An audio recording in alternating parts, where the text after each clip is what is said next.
Vocês estão presenciando aqui agora, só porque na última vez que eu tinha 10 minutos disponíveis, eu falei 30, Lucas me passou com exatamente 10 minutos.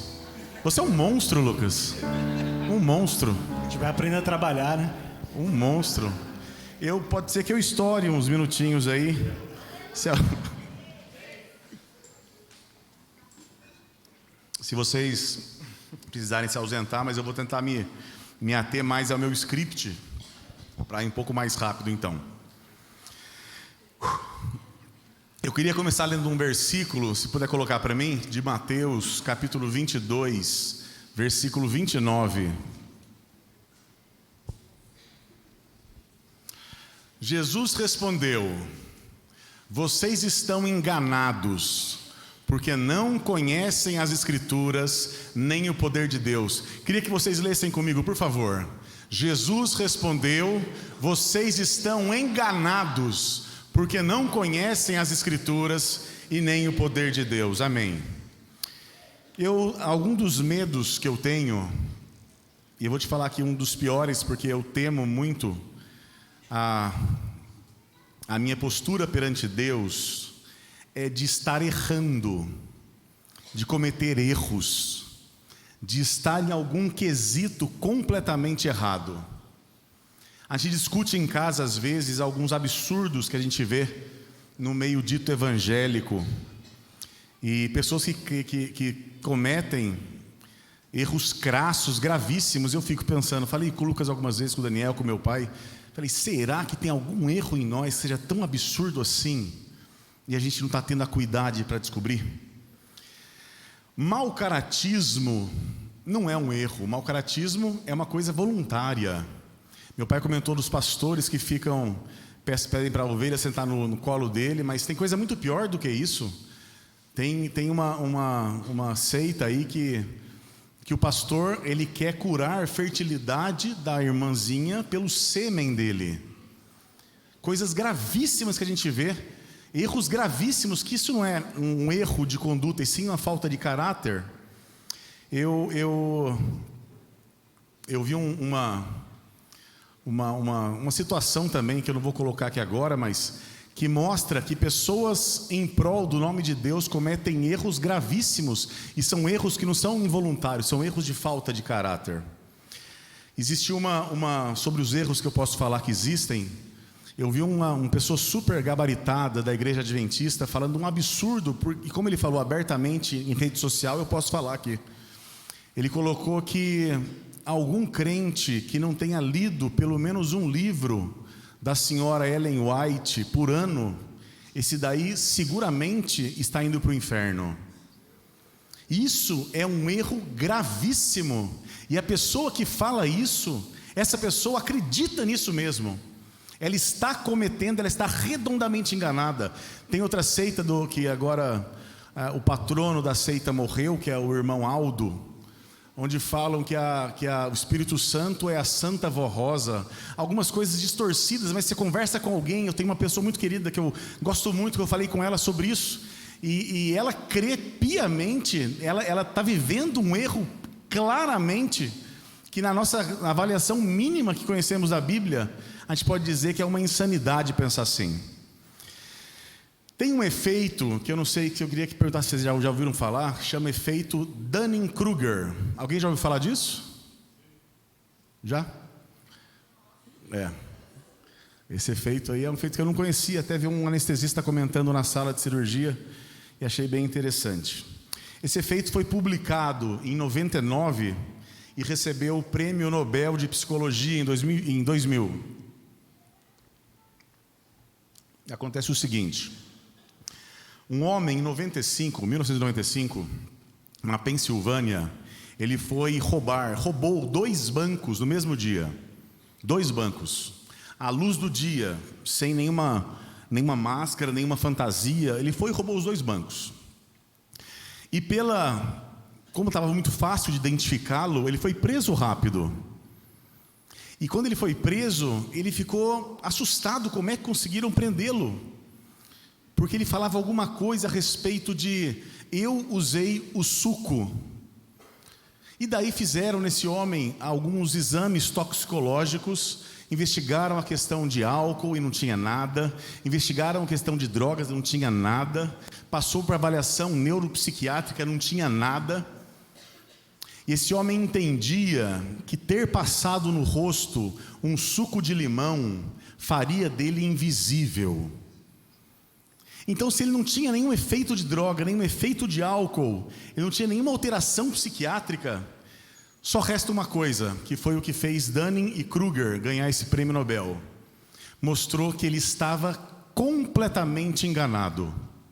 O único problema desse homem é que ele estava completamente enganado. Isso daí é uma coisa muito importante a gente colocar, e eu queria trazer nossa reflexão nos próximos 4 minutos a respeito disso, sobre...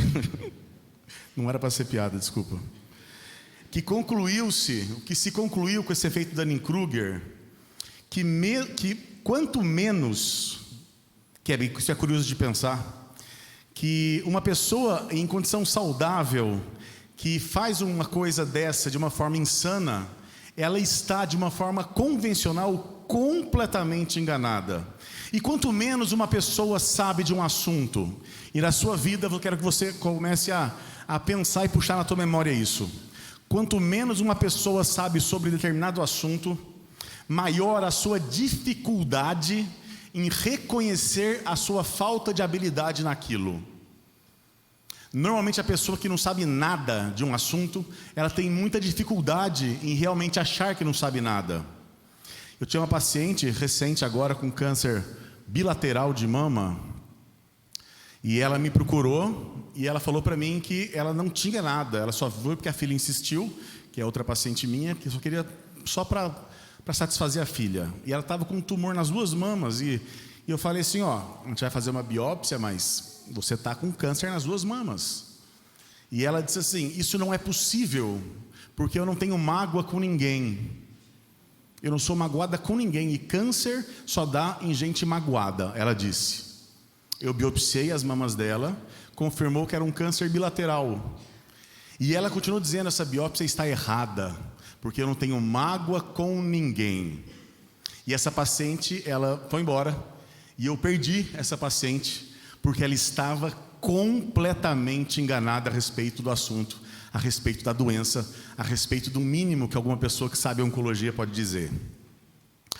Estatisticamente, isso é uma questão estatística, as pessoas que têm mais confiança, presta atenção, as pessoas que têm mais confiança naquilo que pensam saber sobre alguma coisa, em sua grande maioria, é aquelas que menos competência têm naquele assunto.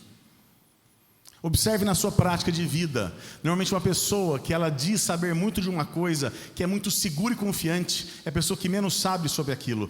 Você vai pregar para alguém, e vai falar para a pessoa a respeito de fé, e a pessoa sem entender nada do que é fé bíblica, que se baseia no conhecimento de Deus, ela diz, não, eu sou uma pessoa de muita fé, dizendo que ter por acaso uma boa expectativa em alguma coisa, ou ela ser uma pessoa otimista, isso faz dela alguém com muita fé.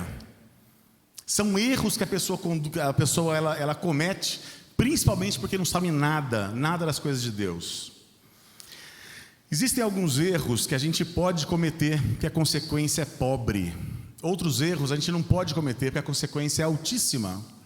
Certa vez estava a Elisa em casa, estava rasgando o sofá com a Maitê. Lembra disso? Ela estava rasgando o sofá. Oi?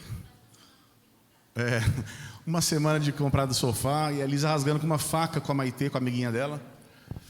E daí eu cheguei perto e vi, e ela estava tão certa que aquilo não tinha problema, que me convidou para rasgar junto. Ela estava completamente enganada sobre aquilo lá, mas a consequência, tirando um sofá rasgado e lágrimas da Michelle, não teve problema nenhum, porque foi só um sofá que foi rasgado. Mas quando está envolvido coisa séria, coisa preciosa, a gente não pode se permitir errar. Quando eu fazia a quimioterapia da minha filha, quando a gente estava tratando ela em São José, teve uma medicação que não existia no Brasil.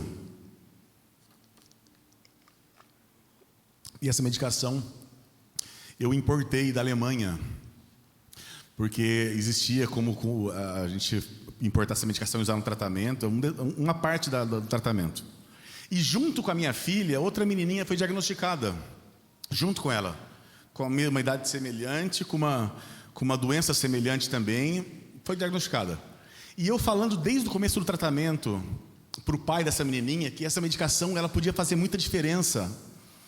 E ele não procurou no tempo correto a medicação. E daí chegou na hora, daí eram 3 doses, eram 3 injeções. Eu dei uma injeção nela, e passada uma semana seria a segunda, mais uma semana seria a terceira. Quando a gente deu a primeira dose, que seria a outra depois de uma semana, ele me procurou. E falou assim: André, empresta para mim uma ampola, uma dessa injeção, que eu vou comprar outra. E eu falei: é claro que eu não vou emprestar. Porque o que está envolvido aqui é o tratamento da minha filha. Uma coisa importante e preciosa para mim. Mesmo soando como uma coisa cruel com outra criança, eu não podia considerar a possibilidade de, mesmo sem a culpa dele, não conseguir chegar à medicação, não chegasse na minha mão no tempo certo. Porque estava envolvido alguma coisa totalmente preciosa para mim. A gente tem um senso natural, uma coisa imprintada, se existe essa palavra, no nosso coração, de certo e errado. Uma consciência que Deus nos deu a respeito do que é certo e o que é errado. Repare, quando você vai falar sobre regras morais para uma pessoa que é ateia, para um ateu, ele sabe, apesar de não crer em Deus, ele sabe que mentir é errado, ele sabe que roubar dinheiro é errado, ele sabe que bater nos outros na rua é errado. Então ele tem, tirando a parte jurídica, uma noção moral que está escrito na Bíblia, que está imprintada no coração dele. Todo o padrão moral que nós temos em qualquer sociedade, de alguma forma, tem uma ligação direta com o que Deus da Bíblia nos ensinou. E o problema é que essa consciência de certo e errado é uma consciência que foi corrompida pelo pecado. A consciência, o nosso GPS que nos leva a saber o que é certo e o que é errado, ele foi sendo destruído pelo pecado. Sabe quando uma pessoa ela tem uma queimadura muito feia, muito funda, e essa queimadura, por ser tão grave, ela não dói? Porque quando você tem uma queimadura muito profunda, a inervação daquele lugar é consumida também, e a pessoa não tem dor. Ou um tumor que é muito grande e a pessoa ela deixou andar muito tempo essa doença e não procurou médico, essa pessoa ela vai ter todos os nervos daquela região também corroídos e não vai sentir dor. Normalmente tumores de mama agressivos, tardios, avançados, não têm sintoma, não são sensíveis. Eu estou dizendo isso porque o pecado faz exatamente isso com a nossa consciência. Ele endurece nosso coração a ponto de perdermos a sensibilidade a respeito do que é certo e é errado. A Bíblia fala, não vamos abrir esse texto não, está em Timóteo 4,2, a respeito de homens que pelo pecado cauterizaram como ferro, cauterizaram sua carne como ferro. Um ferro, quando você marca um ferro, quando você queima com ferro um animal, por exemplo, aquela cicatriz, normalmente, ela é insensível. Então, pessoas, elas pelo muito pecar, pelo coração endurecido, e isso aconteceu com todos nós antes de conhecermos ao Senhor Jesus, temos um coração insensível, que o pecado deixou ele insensível ao que é certo e o que é errado. Isso é muito perigoso, porque acreditar em coisas completamente erradas impedem nós de recebermos o perdão de Deus. Quem é o autor e consumador da nossa salvação é o Senhor. Porém, eu preciso levantar minha mão para Ele, e eu preciso clamar pela misericórdia dEle em prol de me aceitar de volta. Não está totalmente no seu pé essa bola não. A pessoa fala assim: não, eu levanto minha mãozinha ali, está tudo certo. Não, você levanta sua mãozinha e você está clamando ao Senhor que você está disposto a que Ele receba você de volta. E daí, pela misericórdia dEle, como é um Pai de um amor que não imaginamos, Ele recebe você se seu coração estiver cheio de sentimento. Os sentimentos de culpa, como o Richard falou agora, achei muito legal que falou sobre isso também, ele serve para nos levar ao arrependimento. Quando nós nos sentimos culpados, nós normalmente buscamos a resolução desse problema. E com isso, mesmo que eu tenha praticado os piores pecados, Deus, como tem compromisso com a palavra dele, Ele me perdoa. Davi foi um exemplo maior disso, que adulterou, que matou um homem, que desobedeceu a Deus, mas tinha um coração profundamente crente. Ele buscou a Deus, e sempre que fazia alguma coisa de errado, e fazia muitas coisas de errado, Deus, como conhecia o coração e era misericordioso, Deus, Ele perdoava Davi e tinha como homem segundo o seu coração.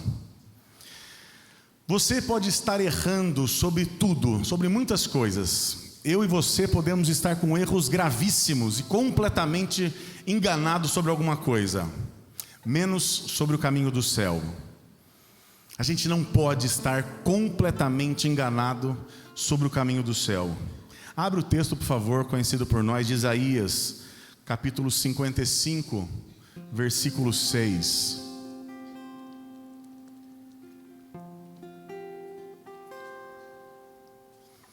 Busquem o Senhor enquanto é possível achá-lo, clamem por Ele enquanto está perto. Não tem como ser mais claro do que isso. É muito simples o Evangelho. Deus fez o homem perfeito, e o homem não soube aproveitar esse livre-arbítrio e pecou. E quando o homem estava deformado por essa sementinha do mal, como eu falo para minha filha, tudo que você conhece de ruim, sentimentos ruins, injustiça, doenças, tudo isso está no pacote pecado que nós recebemos daquele que foi nosso ascendente. O homem perfeito pecou, recebeu esse gene do pecado. Richard falou com perfeição isso também, que nós temos de uma forma involuntária esse gene pecado em nós. E todo homem que nasceu nesse mundo, pela união de espermatozoide e óvulo, esse homem, ele é pecador. Não porque cometeu pecados, mas porque nasceu nesse mundo de uma forma pecadora. E depois disso, Deus, Ele mostrou durante toda a história de amor que é a Bíblia, a forma que o homem poderia voltar a ser amigo dele, porque estava rompido a relação entre homem e Deus. E Deus se revelou ao mundo através de Jesus. Deus mostrou o seu amor ao mundo através de Jesus, porque Jesus é a imagem do Deus invisível, é o primogênito de toda a criação. E Jesus, Ele foi mostrado para o mundo, para a gente. Ele mostrou para a gente o que era o amor de Deus. E Ele sofreu todo o impacto da morte e do pecado, para que nós, simplesmente crendo nisso, nós pudéssemos ser salvos. Isso é o Evangelho. Essa simplicidade é o que a gente tem que ter na nossa mente, no nosso coração, e esperar que o Espírito Santo trabalhe em nós e nos dê o sopro da vida. Acreditar que você deve pagar seus pecados, acreditar que você tem que fazer, que você sofre para pagar seus pecados, seja aqui ou seja no purgatório. Acreditar, como você prega para alguém, a pessoa fala: me basta ser uma pessoa boa, que eu estou agradando a Deus. Isso tudo é poético, mas é mentira. Isso tudo é poético, mas está completamente errado. O pastor Rodrigo, aquele arqueólogo, Rodrigo Silva, arqueólogo, ele falou uma frase que eu achei incrível, eu queria trazer para vocês também: que o Deus de amor, Ele está mais desesperado em nos salvar do que uma mãe para tirar o filho de uma casa pegando fogo. Deus está desesperado para nos salvar. A Bíblia fala que a vontade dele é que todos se salvem, todos venham conhecer a verdade. A Bíblia deixa claro que Deus, Ele está à disposição, e se você clamar por Ele, Ele vai ouvir o seu grito. Hoje é mais um dia que Deus está permitindo que você grite para Ele: filho de Davi, tem misericórdia de mim. Grite pelo Senhor, que Ele, pela misericórdia dEle, porque Ele sempre vai cumprir tudo aquilo que Ele prometeu que faria, Ele vai te salvar. Eu queria te convidar agora a fechar seus olhos, curvar sua cabeça, e vamos clamar ao Senhor. Senhor Jesus, Deus amado, muito obrigado, Pai, por esse momento que o Senhor nos deu, de podermos buscar mais um pouquinho da sua face. Eu te clamo, Pai, por essa igreja. Eu te clamo por todos que estão aqui, Pai, que nenhum aqui esteja completamente enganado, Pai. Que o seu Espírito convença toda a informação que todos nós recebemos e faça com que isso faça sentido para nós, Pai. Por favor, Jesus, que o seu amor incompreensível, ele seja uma realidade no nosso coração. Queremos ter uma vida exuberante com o Senhor, Pai. Queremos ter uma vida, uma história de amor linda contigo. E a certeza também que no dia do acerto de contas estaremos em paz contigo, Pai. Por favor, Jesus, tem misericórdia de nós. Cada um aqui que ainda não tem convicção, como meu pai colocou no começo da nossa reunião, que infelizmente muitos aqui não têm certeza da salvação. Que o Senhor, Pai, pela sua misericórdia, em nome de Jesus, Pai, o Senhor se lembre que somos pó e que precisamos do Senhor nos dar o sopro da vida, para que tudo aquilo que o Senhor nos prometeu seja real em nossas vidas, Pai. Abençoe cada um aqui, Pai, que nenhum aqui se perca, Jesus, que nenhum que está aqui agora seja enganado, seja embrutecido pelo pecado, que nós não saiamos daqui completamente enganados, mas completamente certos de que o Senhor, que é o Deus da vida, que é o Deus Altíssimo, que é o autor e consumador da nossa fé, o Senhor quer conduzir nossos passos de hoje até o dia com o encontro contigo, Pai. Abençoa essa igreja, Pai. Abençoe cada família aqui representada. Que eu seja a personificação de Jesus na minha casa. Que cada um aqui seja a Bíblia que muitos vão ler.